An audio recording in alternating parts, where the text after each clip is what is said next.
She snagged. Dates anymore?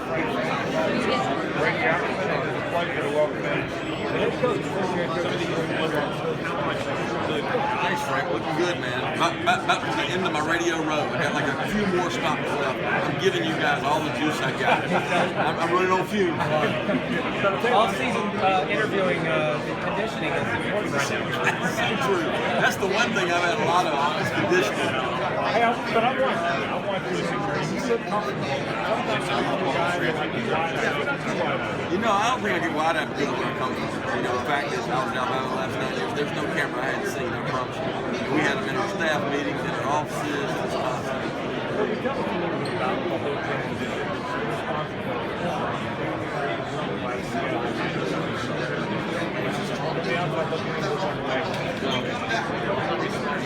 Well, it was magnificent to the outside view. It was heck on wheels as far as doing 2 jobs. You know, I wouldn't risk that on anybody. As far as when that game ended against Clemson to now has been a whirlwind. But what would transpire prior to that was really stuff. You know, working 2 jobs out there, trying to do that really hard. I owed it to the players. We were able to do it. I didn't think that I was able to give them my full attention because I had to worry about recruiting. But now moving forward, I'm glad I did it. And it's been a great transition. It's new. Everybody tells you, until you've been in that seat, you don't know what it's like to be in that seat. And there's no greater state that anybody shares with you.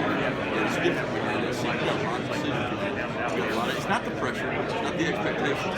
It's the decisions. Constant decisions. Today, you've been very complimentary. This whole team is really what's in the game.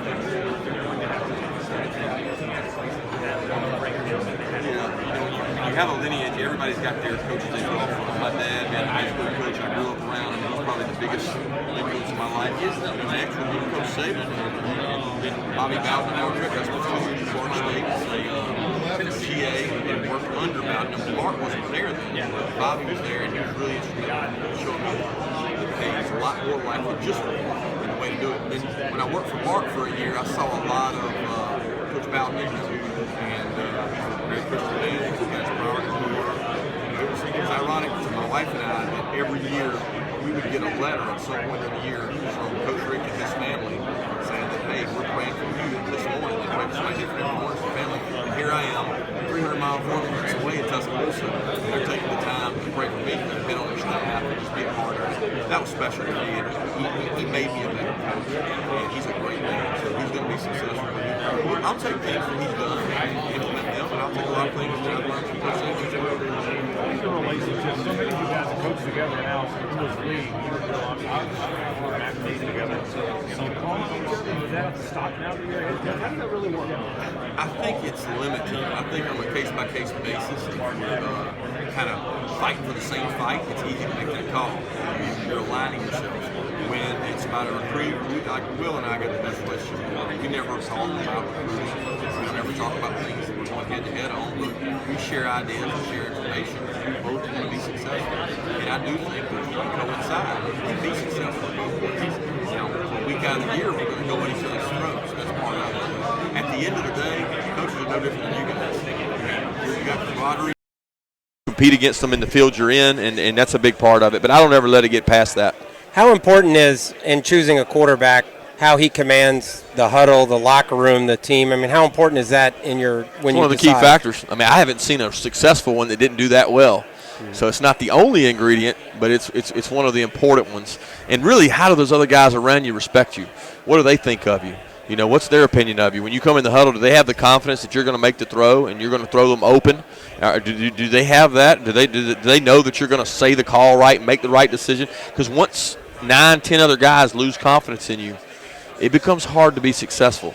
And I've seen that. You know, where they believe that you can make the throw, that makes a difference. And I'm going to lean on a lot of our coaches and our players to help make this decision. You know, Kirby, we went 4 questions in without asking about the quarterback, so that's got to be a record good. Today, doesn't it? Pretty good. Pretty good. Besides them guys over there in jocks, they'll talk about anything. But now that we're on it, you saw Jacob Eason in the spring. He's a young guy. Grayson Lambert's been there a long time. He's not a young guy. Yeah. How did they both command their teammates? How were they in the locker room? Could you tell anything? You had them for 15 days. Had them for 15 days. You know, obviously it was tough on Jacob. I mean, he's walking straight off the street, coming from a completely other side of the United States to walk into a locker room that's completely different than a locker room he had in high school. For that to happen, I thought he did a nice job of that. And doesn't mean he's the leader of the locker room. Just he didn't force himself on people, okay? And I think that was attractive to a lot of guys on the team, that here's this hot shot quarterback that didn't come in and talk about himself. He didn't beat his chest, didn't try to throw himself out there and fake it. He is who he is. He does what he does. Now, Grayson, on the other hand, he's kind of earned the respect of the team. They've seen him perform last year. The guy won 10 games last year. People forget that. And I think that's a big part for him. Of course, Bryce, I heard Anthony McFarland say that he's punted more times than he's passed.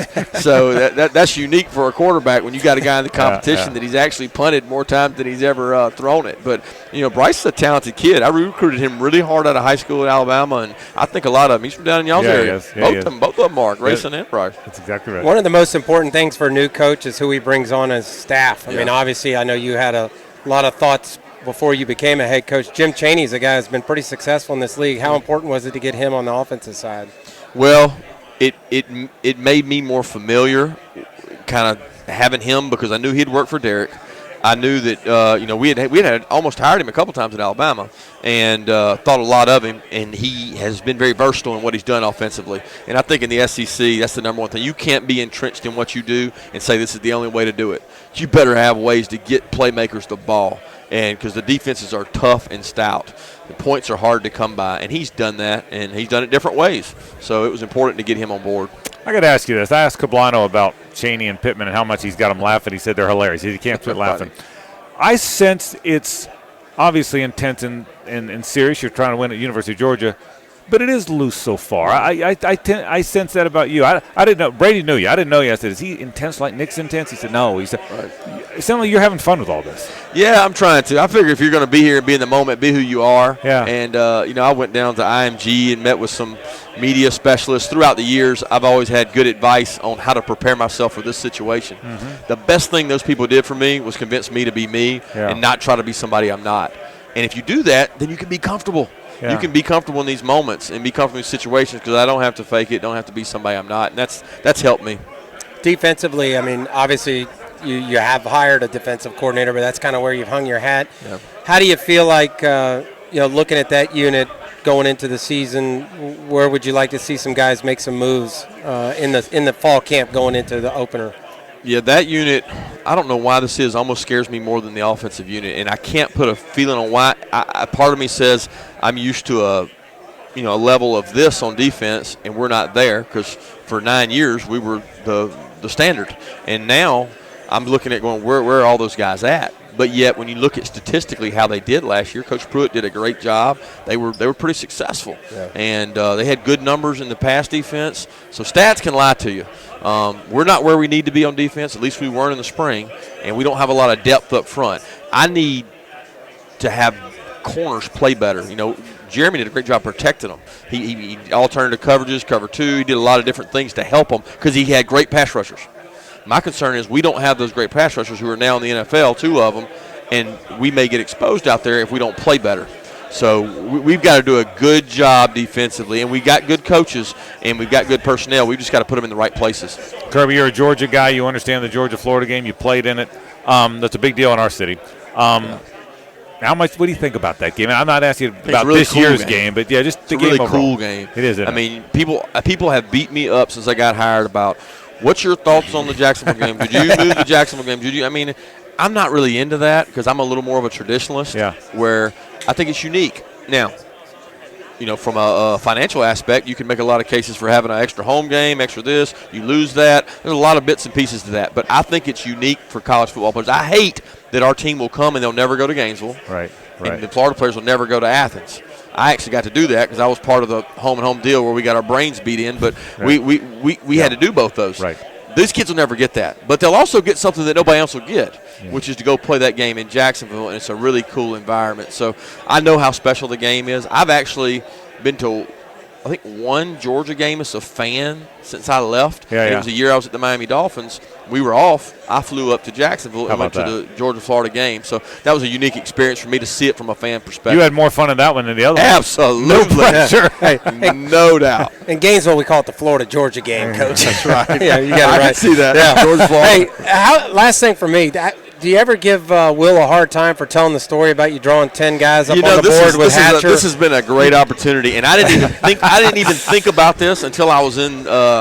I guess they call it whatever, internet, and one of the big rooms I was in speaking, and somebody brought that story up. Yeah. And they were talking about Hatcher and Will, telling the story about me having 10 guys up in an interview. Well, the irony of that is later that day we had a pickup basketball game, and Hatcher and I were on the same team. It was back when Florida was rolling in basketball. I mean, they were shooting threes, Donovan and them. Yeah. Well, Hatcher and I could fill it up. So we're playing Will and a couple other coaches in a pickup basketball game of like 4-on-4. We beat them to the mercy rule, like 7-0, all 3 pointers. Will throws the ball down because we keep hitting threes and we're celebrating a little bit. He walks out and leaves. Y'all can imagine his temper now. Does not come back to work for 6 hours. Hatcher's telling me, hey, man, you need to go find him. I'm worried about him. He's gone. So the ultimate take my ball and go home. He took his ball and went home after. That's beautiful. So that deal about the 10 men on the field has given me a great opportunity to share that story. Make sure y'all ask him about tomorrow morning. I can't wait till tomorrow morning. The problem is he gets last word. Yeah.